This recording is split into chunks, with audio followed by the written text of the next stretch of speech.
Assalamualaikum warahmatullahi wabarakatuh. Sahabat pembelajar, sorry atas kesalahan teknis, kendala teknis tadi. Kita kembali lagi dalam program Obras Hukum. Kali ini dengan narasumber dari BPSDM Hukum dan HAM, Bapak Ali Usman yang siang Pak. Nah, mohon maaf ini rekan-rekan sekalian, sahabat pembelajar, ada gangguan teknis. Ternyata. Ya. Sahabat pembelajar, tema atau topik Obras Hukum kita kali ini adalah mengenai diversi.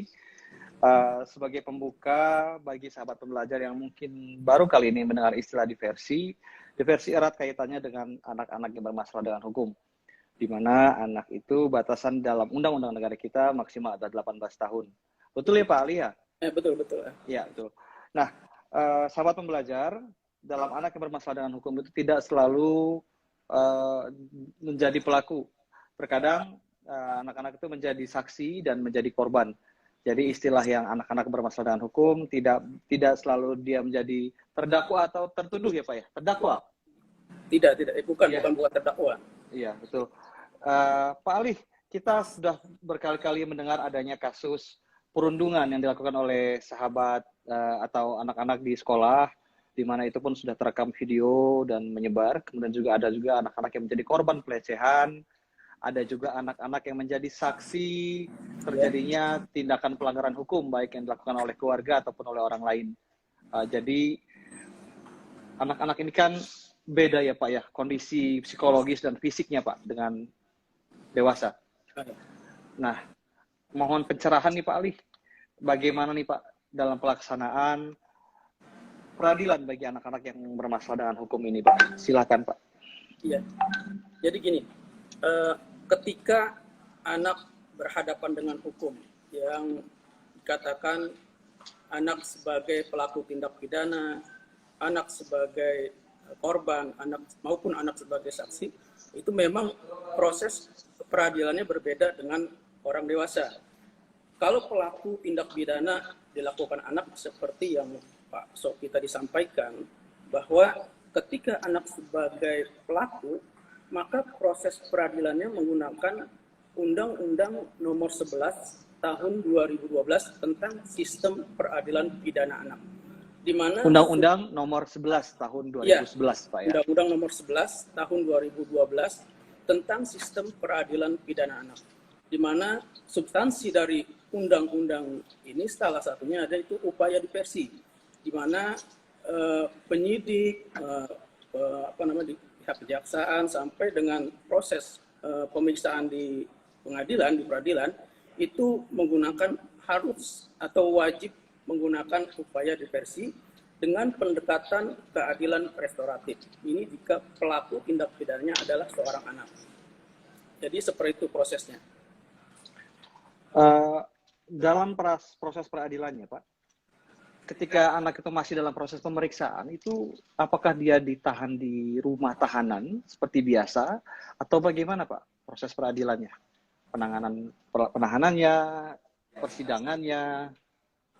Iya, jadi untuk anak ketika menjadi pelaku tindak pidana pada proses penyidikan, penuntutan maupun pemeriksaan di pengadilan itu harus menggunakan upaya diversi. Jadi tidak boleh ditahan.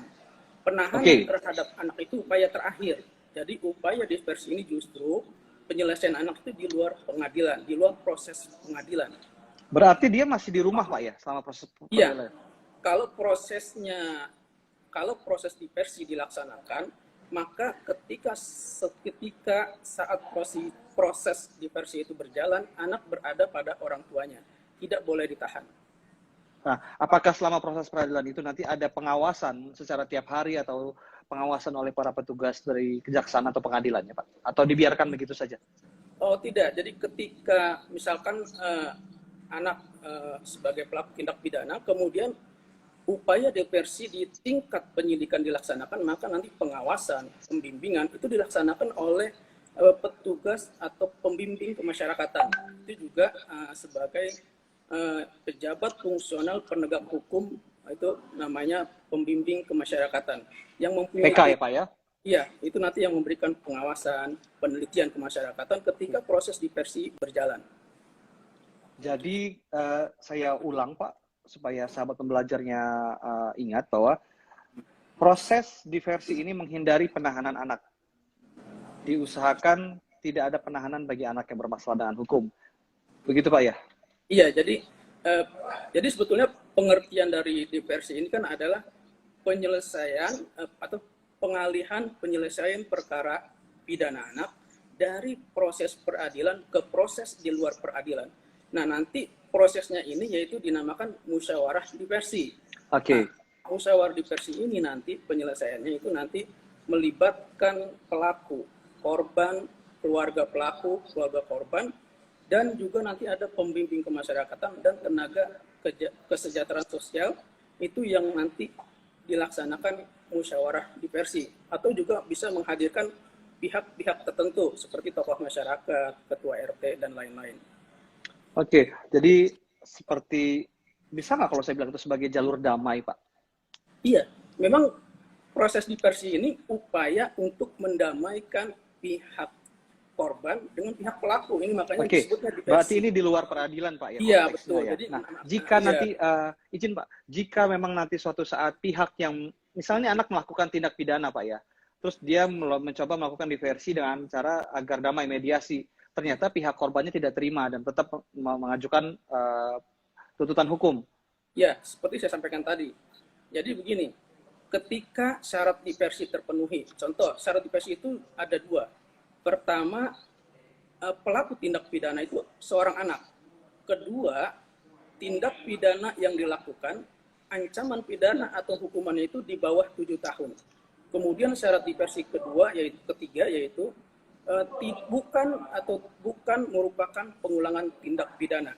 Oke. Jadi ketika diversi ini dilaksanakan, maka upaya-upaya seperti yang saya katakan musyawarah diversi namanya, sebutnya musyawarah diversi, itu memang mencari perdamaian antara pelaku dan korban. Itu tujuannya. Jadi pemulihan kembali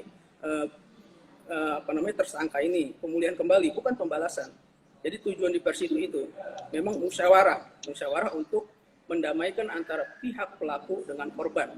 Itu tujuannya. Nah, dengan catatan syarat diversi terpenuhi, itu aja.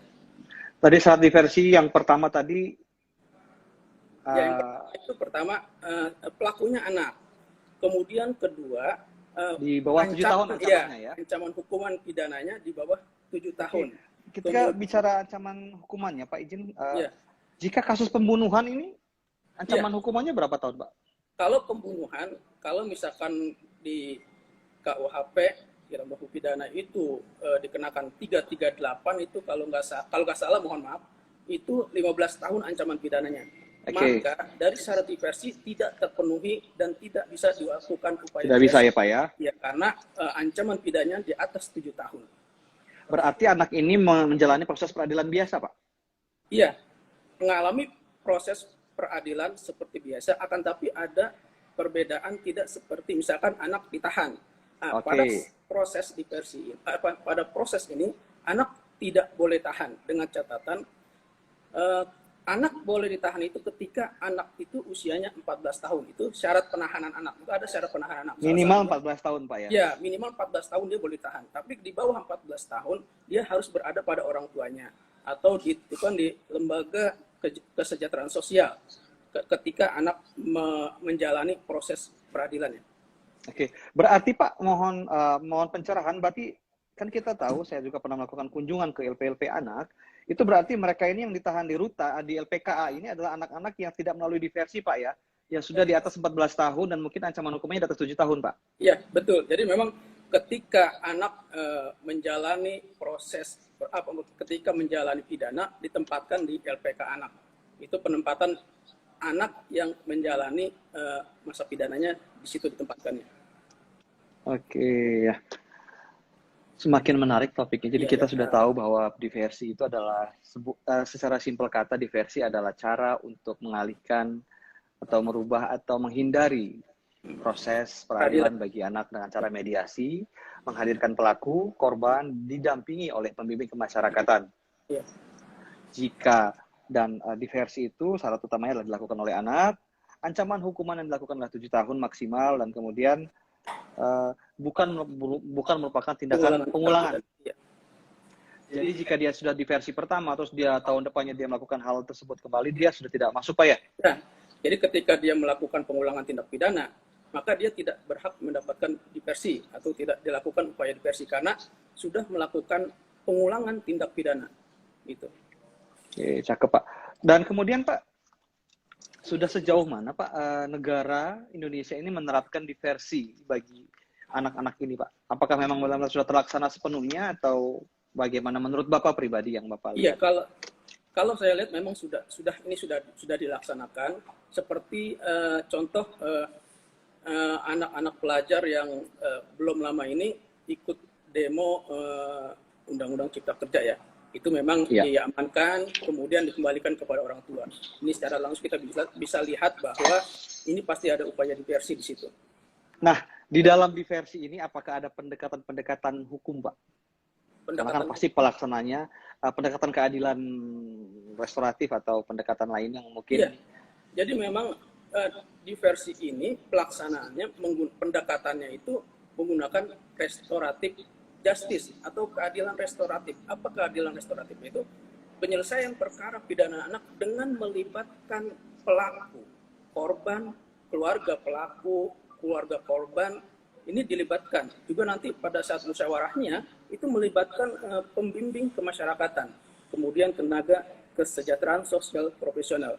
Inilah nanti di pembimbing kemasyarakatan ini bertugas melakukan penelitian kemasyarakatan terhadap anak tersebut yang melakukan tindak pidana. Jadi keadilan restoratif ini, jadi penyelesaiannya itu melibatkan pelaku. Jadi semua yang terlibat dilibatkan nanti ketika musyawarah diversi. Jadi seperti musyawarah biasa, mencari penyelesaian yang adil untuk kepentingan terbaik bagi anak, bukan pembalasan. Itu jadi tujuan dari pendekatan keadilan restoratif itu. Kemudian, nah tadi kita menyebutkan adanya pembimbing kemasyarakatan, mana kita tahu banyak sekali rekan-rekan pemasyarakatan kita yang mendaftar menjadi JFT pembimbing kemasyarakatan. Nah, untuk dalam pelaksanaan diversi tersebut, agar dapat didampingi oleh pembimbing kemasyarakatan itu apakah PK-nya itu kita yang menghubungi atau pengadilannya yang menghubungi PK-nya atau bagaimana, Pak? Nanti tahap teknisnya, contoh di upaya penyidikan di tingkat kepolisian. Nanti pihak kepolisian, penyidik dari pihak kepolisian nanti akan berkoordinasi dengan Bapas atau nanti dengan pembimbing kemasyarakatannya untuk memberitahukan, berkoordinasi kapan mulai dilakukan penelitian kemasyarakatan terhadap pelakunya. Itu nanti ada koordinasi berarti kepolisian, Pak, yang menghubungi nanti pihak kepolisian yang menghubungi pihak Bapas atau dalam hal ini pembimbing kemasyarakatan untuk melakukan penelitian kemasyarakatan.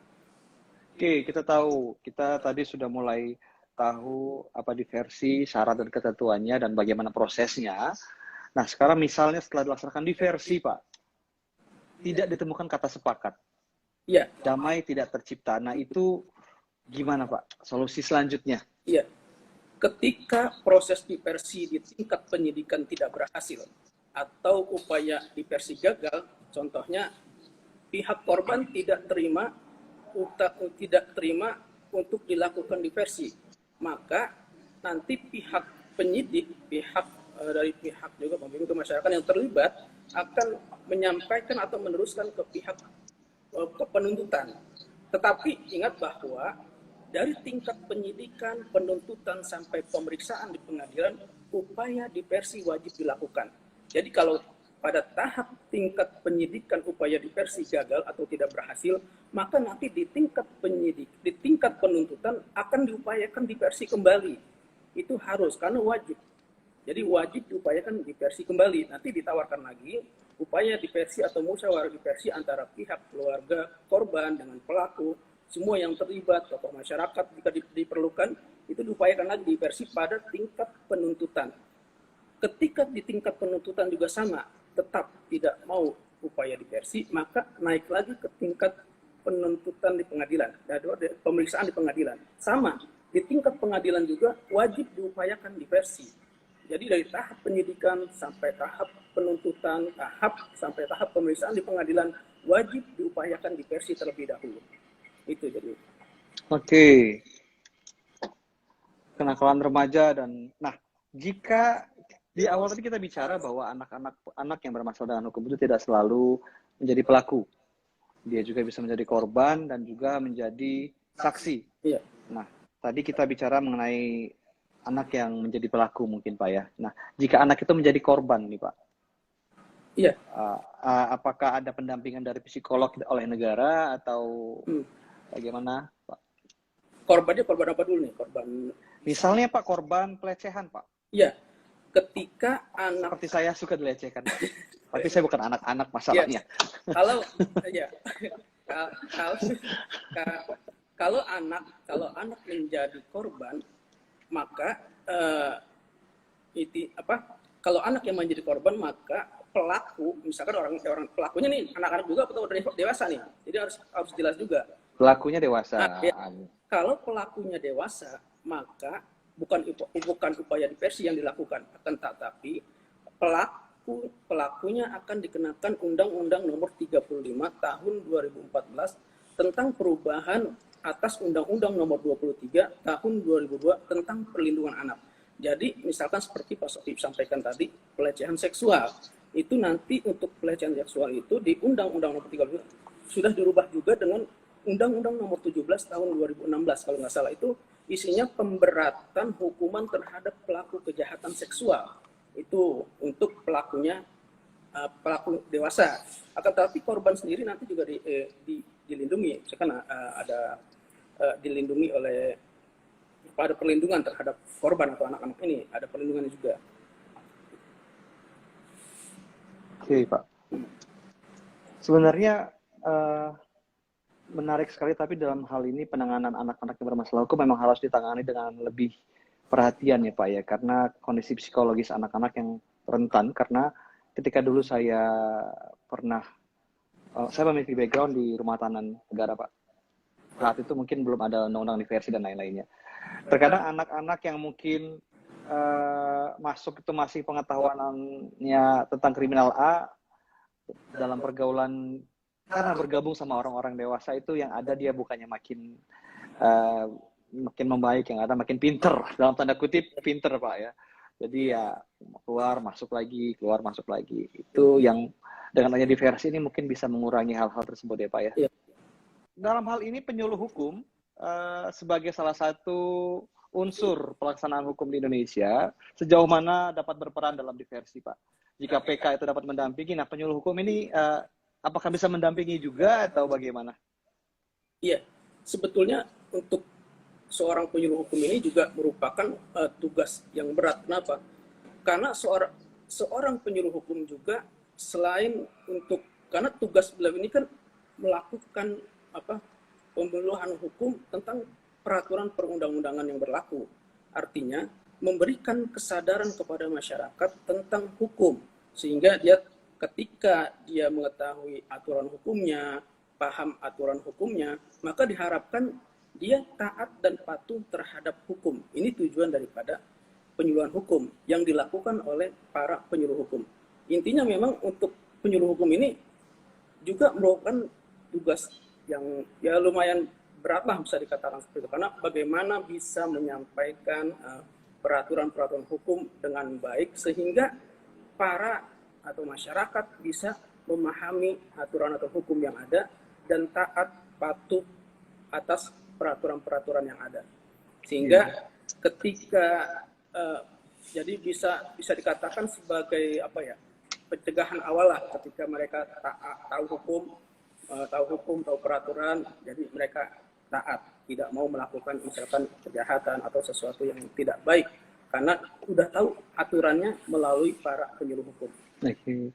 Jadi di sini penyuluh hukum berperan sebagai sosialitator Pak ya. Iya, semacam itu. Kata baru tuh, ya. Sosialitator yang mana memberikan informasi kepada masyarakat yang mungkin belum banyak tahu bahwa diversi itu ada untuk anak sebagai solusi pelaksanaan pidana bagi anak itu sendiri. Nah, Pak izin, Bapak kira-kira ada nggak informasi mengenai sudah berapa kali diversi dilaksanakan di Indonesia, atau itu tercatat tidak Pak di negara kita? Kalau secara data tentu saya tidak tahu, karena itu kan harus melalui penelitian kita, penelitian ke misalkan ke pihak kepolisian, datanya harus ada. Saya tidak bisa menjawab itu berapa yang pernah dilakukan diversi, karena itu perlu data untuk menjawab itu ya. Intinya bahwa kewajiban para penegak hukum ini sudah diatur di Undang-Undang Nomor 11 Tahun 2012 tentang sistem peradilan pidana anak. Jadi intinya ini wajib dilaksanakan diversi, wajib para penegak hukum ini mulai tingkat penyidikan, penuntutan, hakim, ya kan, semua wajib mengupayakan diversi. Kalau misalkan ditanya sudah berapa banyak yang dilakukan diversi, saya tidak bisa menjawab karena ini perlu data, harus ada penelitian. Akan tetapi saat ini ketika undang-undangnya sudah ada, maka wajib diupayakan diversi sepanjang ketentuan dan syarat diversi itu berlaku atau terpenuhi. Dan ketika para misalkan penyidik, penuntut umum, hakim tidak melaksanakan upaya diversi ini, maka akan ada sanksinya, yaitu berupa pidana penjara maksimal 2 tahun atau denda maksimal 200 juta rupiah. Ini, bagi aparat penegak hukum iya, ya Pak ya? Jadi ini wajib dilaksanakan oleh aparat penegak hukum. Tujuan dari diversi ini sebenarnya secara jelas bisa dijelaskan nggak Pak sih? Kalau tujuan dari diversi ini salah satunya tadi seperti saya pernah singgung juga bahwa ini mencari perdamaian antara pelaku dan korban. Kemudian penyelesaian di luar jalur hukum. Ini tujuan dari diversi itu tadi. Jadi yang pertama, yang paling pertama, tujuan diversi ini mencapai perdamaian antara pelaku dan korban. Ini tujuan dari diversi. Pak, kalau gitu tadi ketika Bapak bilang diversi tujuannya untuk mencari perdamaian, itu berarti fokusnya sebenarnya adalah untuk tidak memenuhi lapas atau bukan tujuannya bukan fokus ke anaknya Pak ya? Bahwa anak-anak masih bermasalah. Jadi tujuan diversi ini tadi perdamaian antara pelaku dan korban. Jadi diversi ini itu untuk kepentingan terbaik bagi anak, itu makanya diupayakan diversi gitu. Iya, karena udah bilang tadi. Iya, karena mungkin anak ini belum bisa mempertanggungjawabkan perbuatan hukumnya gitu. Makanya anak itu kan disebut anak itu seseorang yang belum berusia 18 tahun dan yang masih dalam kandungan. Artinya di usia tersebut mereka mungkin belum bisa bertanggung jawab pidana, walaupun bisa seperti saya sampaikan tadi bahwa syarat nahanan tadi 14 tahun umurnya. Di bawah itu maka dikembalikan kepada orang tua, berada sama orang tua. Ini juga kan kepentingan, jadi tujuan itu tadi kepentingan terbaik bagi anak. Misalkan anak itu cuma melakukan pencurian sendal, ya kan? Kalau dia di penjara, ya kan cuma karena mencuri sendal. Bayangkan, dia kehilangan pendidikan, ya kan? Tapi dengan proses diversi ini, hak-hak anak itu akan terpenuhi semua. Hak pendidikan, walaupun dia nanti juga upaya upaya pemenjaraan itu upaya terakhir, gitu. Jadi nanti ada pembinaan di lembaga-lembaga pembinaan. Jadi bukan tujuan akhir itu yang dicapai, tapi kepentingan terbaik bagi anak itu yang tujuan daripada upaya diversi ini, gitu. Oke Pak. Nah tadi Bapak bicara soal anak di dalam kandungan, tadi Bapak ya, betul nggak Pak? Apa? Anak yang masih dalam kandungan. Anak dalam kandungan, iya. Ya. Jadi di undang-undang ini pengertian anak itu di Undang-Undang Perlindungan Anak Nomor 35 Tahun 2014 yang tadi saya sebutkan bahwa anak itu yaitu seseorang yang belum berusia 18 tahun termasuk anak masih dalam kandungan. Kenapa? Karena anak yang di dalam kandungan itu sudah dilindungi oleh undang-undang tersebut, yaitu Undang-Undang Nomor 35 Tahun 2014 tentang perubahan atas Undang-Undang Nomor 23 Tahun 2002 tentang perlindungan anak. Contohnya apa? Tindakan aborsi. Jadi pelaku aborsi terhadap anak ini nanti dia akan dikenakan Undang-Undang Nomor 35 gitu. Jadi sanksinya itu ada di situ. Jadi pelaku aborsi itu pelakunya dapat dijerat pidana berdasar Undang-Undang Perlindungan Anak itu. Makanya dikatakan anak itu termasuk yang dalam kandungan itu. Jadi sejak dalam kandungan sudah dilindungi oleh Undang-Undang Perlindungan Anak. Gitu. Karena banyak sekarang kan pelaku-pelaku aborsi yang memang itu sengaja, walaupun aborsi itu sebetulnya dibolehkan dengan syarat dan ketentuan yang ada. Betul. Gitu. Tapi kalau memang itu dengan cara-cara yang tidak sesuai dengan peraturan perundang-undangan, maka sanksinya tadi Undang-Undang Nomor 35 Tahun 2014 tentang perlindungan anak. Menarik. Nah, ini sudah tidak terasa kita udah hampir 1 jam sih Pak. Iya. 40 menit. Nah, terakhir Pak, pertanyaan saya, dalam pelaksanaan diversi selama ini, menurut Bapak kira-kira apakah ada kendala atau problem dalam pelaksanaannya Pak? Atau memang sudah sempurna, proses hukumnya seperti itu udah bagus? Apakah kira-kira ada hal yang menurut Bapak perlu diperbaiki atau yang telah terjadinya problem di dalam pelaksanaan diversi Pak? Iya. Memang sebetulnya kalau menjawab pertanyaan ini perlu ada penelitian menurut saya. Kenapa? Intinya karena ini kan seperti saya bilang bahwa pertanyaan ini tidak bisa dijawab kalau tidak ada hasil penelitian. Menurut saya harus ada jawaban bahwa ini kendalanya seperti ini, mungkin ada atau mungkin ada penelitian Bapak pernah baca gitu Pak tentang diversi ini? Iya, pernah saya, kalau di tulisan saya pernah baca bahwa memang kadang ada upaya diversi, misalkan begini, petugas pembimbing pemasyarakatan. Ini kan ketika pelaku anak ini, itu kan ada penelitian dulu, ada penelitian kepada anak tersebut. Itu nanti orang tua yang tidak tahu, dia curiga, ini maunya apa, kenapa, gitu kan. Jadi yang seperti yang pernah saya baca itu kalau dari tulisan-tulisan itu seperti itu salah satunya. Kemudian juga ada juga yang tidak mau upaya diversi itu. Jadi dia tidak mau bahwa dia kekeh tetap minta melalui jalur pengadilan penyelesaiannya. Tapi kan undang-undang mengatur bahwa ini harus upaya diversi. Makanya ketika di penyidikan tidak mau upaya diversi, nanti di penuntutan sama diupayakan diversi juga. Tapi tetap pada terakhirnya anak akan diputus bebas kalau memang dia kesalahannya mungkin hanya kesalahan ringan itu. Yeah. Tapi makanya saya sampaikan ketika saya melakukan penyuluhan hukum tentang undang-undang ini, itu saya sampaikan bahwa kalau hanya kasus-kasus yang kecil, sebaiknya dimusyawarahkan pada tingkat RT saja atau tingkat RW saja. Karena menurut saya buang-buang waktu dan buang-buang tenaga kalau hanya diselesaikan melalui jalur pengadilan. Sampai situ. Karena upaya diversi ini wajib. Jadi tingkat penyidikan itu pasti akan mengupayakan diversi. Nanti pihak kepolisian atau penyidik itu sebagai fasilitatornya dan nanti pembimbing kemasyarakatan sebagai wakil fasilitatornya yang melibatkan nanti juga orang tua korban, orang tua pelaku, mungkin juga melibatkan tokoh masyarakat. Nah disitulah nanti dilakukan musyawarah, namanya musyawarah diversi. Yang tadi saya sampaikan bahwa tujuannya apa? Untuk mendamaikan pelaku dan korban itu. Kecuali kasus-kasus yang berat, kalau pembunuhan kan jelas tidak memenuhi upaya diversi. Jadi untuk menjawab pertanyaan Pak Supri tadi mungkin perlu ada penelitian khusus untuk itu. Jadi saya mungkin sedikit saja menjawab itu aja. Oh iya, ya saya terus terang menambah pengetahuan setelah kita berbicara ini Pak, bahwa tadi pada awalnya saya berpikir diversi adalah tetap ada peradilan tapi tidak ditahan Pak gitu. Jadi ternyata sebenarnya itu di luar peradilan nih Pak ya. Iya. Nah itu mungkin rekan-rekan atau masyarakat mungkin yang banyak yang belum paham dan belum ngeh soal ini Pak. Karena mungkin berpikir hanya menghindari penahanannya saja Pak. Jadi tidak di rumah tapi tetap datang sidang terus pulang gitu Pak. Ya itu salah satunya. Selama masa Bapak menjadi penyuluh hukum ini ada nggak menangani atau menemui konsultasi dari masyarakat yang anaknya bermasalah dengan hukum dan melaksanakan diversi Pak?